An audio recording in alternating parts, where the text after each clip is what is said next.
Hello everyone, in this video I'll be showing you a multi-class build for the Shadow Sorcerer multi-class with the Star Druid in Baldur's Gate 3. There's actually some good synergy here that I'll be breaking down in this video. You're never going to drop a concentration with this build because you get the bonuses from the Star Druid's dragon form, and the Sorcerer also gets Constitution saving throw proficiency, so we're basically never breaking our concentration. So we'll be breaking down this in full detail. We're going to first start as the Sorcerer because the Sorcerer gets Constitution saving throw proficiency. Now, there is a little bit of a challenge here because Wisdom is the spellcasting stat of the Druid, and if you take the Druid second, that is going to be what you use for Illithid abilities and scrolls. So we do got some workarounds for that, but for this, we're going to start again with the Shadow Magic Sorcerer, giving you the Strength of the Grave, standing back up, and Dark Vision up to 24 meters. And for the cantrips that we'll be going with here, I would recommend going with the Bone Chill cantrip, Mage Hand, and then also adding in something like Ray of Frost and Firebolt. So you can also add a Moving Blade if you really want to, but Bone Chill is very important to stop the target from receiving healing, which is super useful into Act 2. Now, for the spells we'll be taking at level 1, I'd recommend going with the Shield spell alongside Magic Missile. These are just really useful early game damage spells. Now for our ability score spread. This is where it gets a little dicey because, again, we need charisma and we need a bit of wisdom. I would just recommend getting your wisdom up a little bit. So what we'll be doing is, early game, you can go with something like this: 16 dexterity, 14 constitution, 12 wisdom, and 16 charisma. Now, we can use the gloves of dexterity to set our dexterity to 8 and then put all those points into our wisdom stat and then put a bit into intelligence. Or you can also use the constitution amulet, depends where you're at in the game and what you want to accomplish. The dexterity gloves is a great choice though, so you could dump that and put it into your wisdom. Into level 2, we get to choose from some spells in our meta magics. We're going to want to take the twin spell here, which you can twin haste to yourself and another teammate. Very useful. And the distance spell, increasing your spell's range by 50%, which is really useful. And we also get a choice of spells here, so Thunderwave can be a useful one, or Chromatic Orb if you want to regain your sorcery points from the Hound of Ill Omen. So you can go with either of those there. I think the Chromatic Orb just fits a little bit better here to replenish your sorcery points. Level 3, we get a very useful spell with the Eyes of the Darkness. So you can create a heavily shroud that blinds and obscures targets.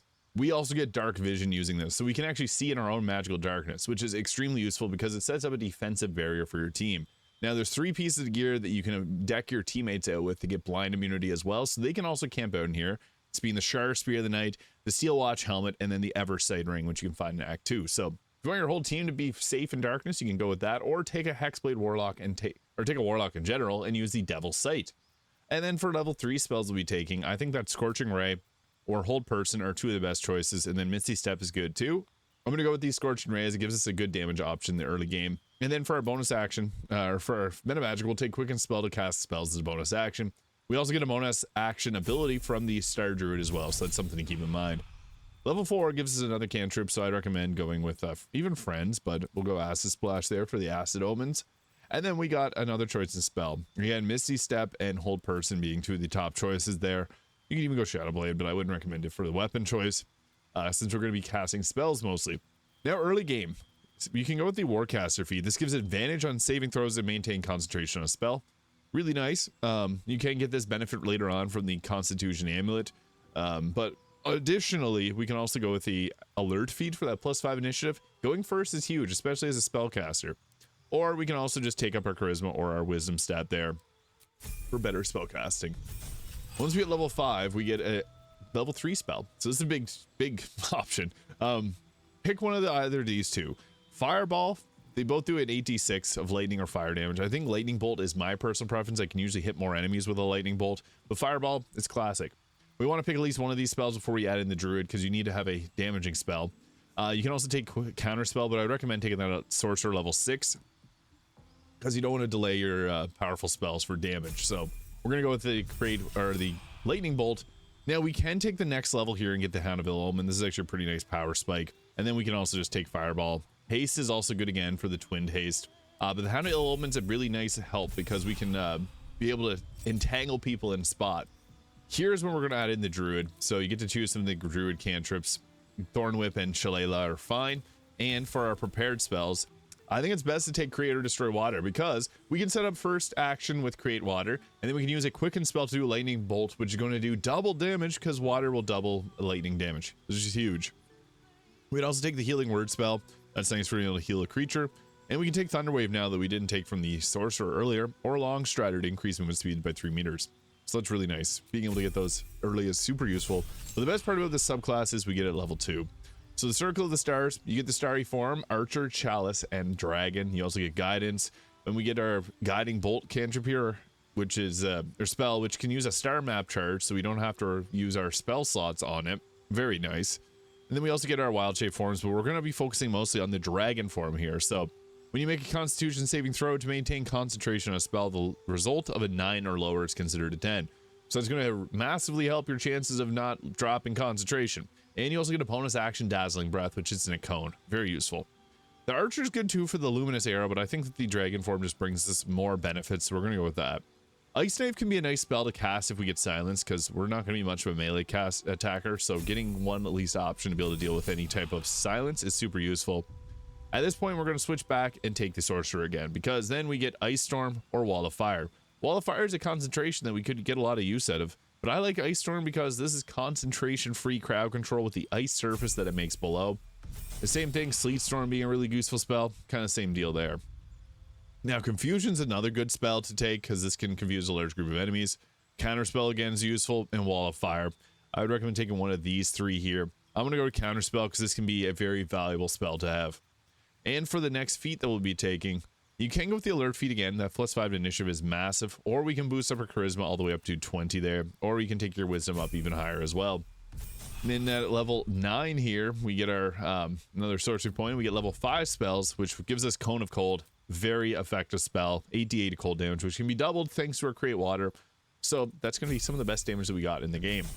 And final level, we get a subclass feature there. We don't get the ability to Shadow Step and get the extra range, but that's okay. We don't need it per se. We'll get Booming Blade here or Poison Spray, your choice. And for the spell, now you can have a full team. If you have another cleric that has Hero's Feast, you can make your entire team not take damage from Cloud Kill, so you can continually keep casting this in an area. This is really useful.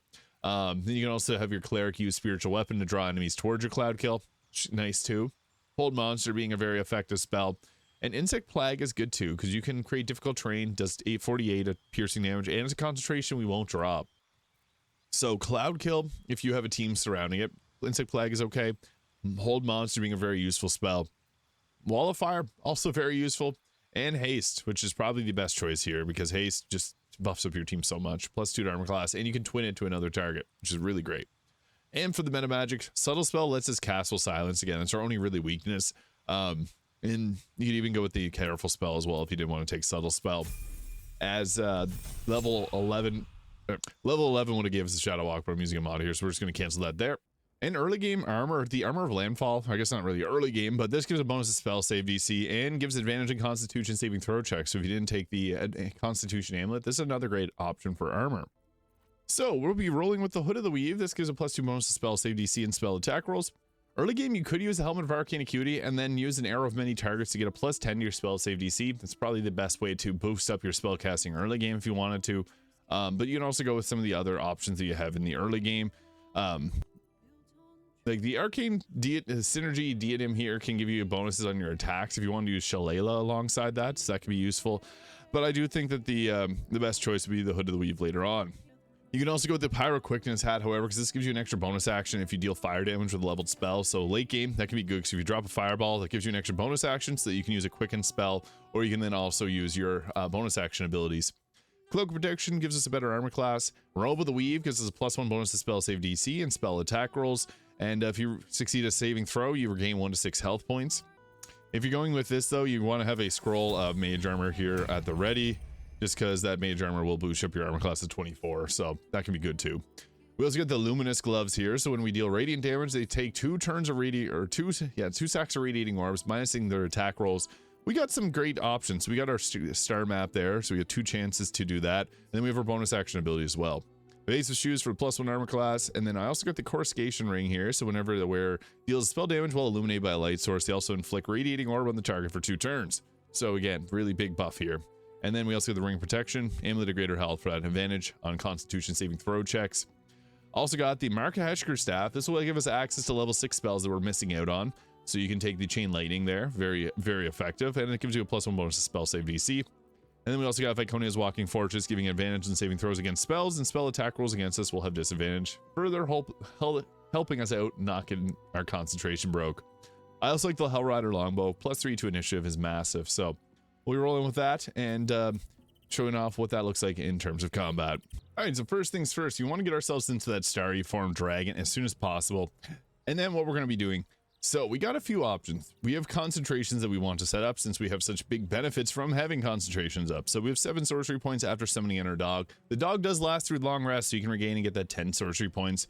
Our options for crowd control are Ice Storm, create water into Cone of Cold, and then we also got the Eyes of the Dark to protect our pretty much whole team there, and hold person, so that's another concentration. I would recommend the first action going with a Eyes of the Darkness and setting up a safety pocket here. Since we're able to see within this, we're good.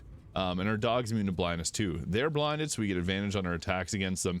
But what I would recommend doing now is actually attacking those that are furthest away from us, and you can also upcast these spells. So that's the beauty of it, is we got full spellcasting levels. So we can drop a level 5 fireball there, boom. I was able to take out 2 of them, or take out 1 of them, or 2 of them, and apply radiating orbs. Now, this is a cool interaction. So then we also burned ourselves, and we get that extra bonus action. So what we can now do is a Dazzling Breath, and you can actually line this up well, since we got, or we might be able to line this up well, since the Dazzling Breath can actually hit in a pretty decent range. So we can hit that target, and might be able to hit both of them here in one go. Alright, so I couldn't actually line it up and get both of them, unfortunately, but most times you will be able to. But we can go ahead here with a Dazzling Breath on this one, and that was enough to take them out as our bonus action. Super useful. And then what's also great about this is once we use our first bonus action, we can then use a Quicken spell for our second. So if there's any other ways that you think you can hit a target, this works out that we can just run right behind them and then do a Chain Lightning to be able, or a Lightning Bolt here to be able to hit multiple targets in a blast. So we'll go to level 4 spell slot. We'll try not to hit any of our teammates with that as well, and go boom, and applied Radiating Orbs. Oh no, I did hit Nimbus. That sucks. And then you also got the Kreska's Favor, which we should have went into before we got into combat, because the Kreska's Favor can give us additional spells. And the beautiful part about this is the enemies will actually run towards us, and the darkness gives us advantage on our Ominous Bite, which normally does not have a very high hit chance. You can see there, they still saved on it, but at least we got some damage in. And then the shield spell comes in handy. Sometimes they do attack actually in the darkness. They don't always have the highest hit chance in darkness, but they'll still try it. And then the AI just kind of works funny, where they just run around the darkness a bit. So again, Kreska's Favor with the Bolts of Doom is really effective, since this will give us the option of casting Chain Lightning and Lightning Bolt for free. So then you can go ahead with blasting a target there, which will then chain and take out multiple targets. So yeah, that's good use of an action. I would recommend doing Kreska's Favor before combat, although it lasts until long rest, so you can go ahead with doing that. We got 6 lightning charges from that single attack as well. And what's great is then we can go ahead and do our Dazzling Breath. I didn't cast Fireball, so we didn't get that extra bonus action, but we'll do a Dazzling Breath on this target. Boom, it got the lightning charges there, so that added extra damage, and it applied the Radiating Orbs, so even more better. And since we're in darkness, we don't get hit by opportunity attacks, so even better. And this target just literally ran right over here, so what we can do is we can go with an Umbral Tangle, and we got them with the Shadow Curse Vines. Perfect. So that's exactly what we wanted. Then we can retreat Doggo back to safety. And every time that Nimbus gets attacked with a attack that does not have radiant damage, you can splinter Doggo off into another Doggo. So that's really nice, because yeah, it can continually make more as long as you have reaction, so it uses up its reaction. You can also counterspell pretty much anything, so if you want a counterspell, you can go ahead with that. And we got very lucky with how these enemies all line themselves up just like that. So what we're going to do is use the Markoheshkir's Arcane Battery to give ourselves a level 6 Fireball. And try not to hit our dog, which is going to be very challenging. So maybe we'll just try to hit these 3 instead. Yeah, we'll save the Doggo. Bonk. Yeah, that was enough. It added the lightning damage and Radiating Orbs on the target that survived. So perfect. And then we can go ahead with potentially hitting... this is going to hit the Doggos. I don't want to do that. So let's see if we can line that up. Hey, there we go. A little bit better. Lightning Bolt that hits 2 targets. It was able to take one of them out and applied Radiating Orbs to the other. Exactly what we wanted. Now there's 2 targets left, so what we'll do is we'll run up there. We got our Dazzling Breath, so boom, there's one of them. That was enough to take him out. But we also have a single target left, and the best part is we're one We're one quicken spell or one sorcery point away from quicken spell. If the dog would have gotten the ominous bite off, we could have had that sorcery point refunded. Unfortunately, we don't have a real big use for our bonus action here, so with that, we can just go with I guess a bonus action ability. You could also heal the dog too. It's another nice thing is we do got a healing word, so you can keep the dog alive. But I'm going to reflect some projectiles from our shield. And we'll try to apply the omen again. We'll see if it worked. Omen of acid, and it broke their concentration. Good boy. And our extra dog might actually finish it off for us. Oh, they used the umbral tangle, keeping her locked in place. What a good boy. So yeah, that's going to be pretty much GG's for us, because they're stuck. They have the omen of acid. So that's why I mentioned getting the chromatic orb for the ability to regain your sorcery points here. So you can just hurl a chromatic orb at them. Boom. That gave us our sorcery point back, so we can then do another quicken spell.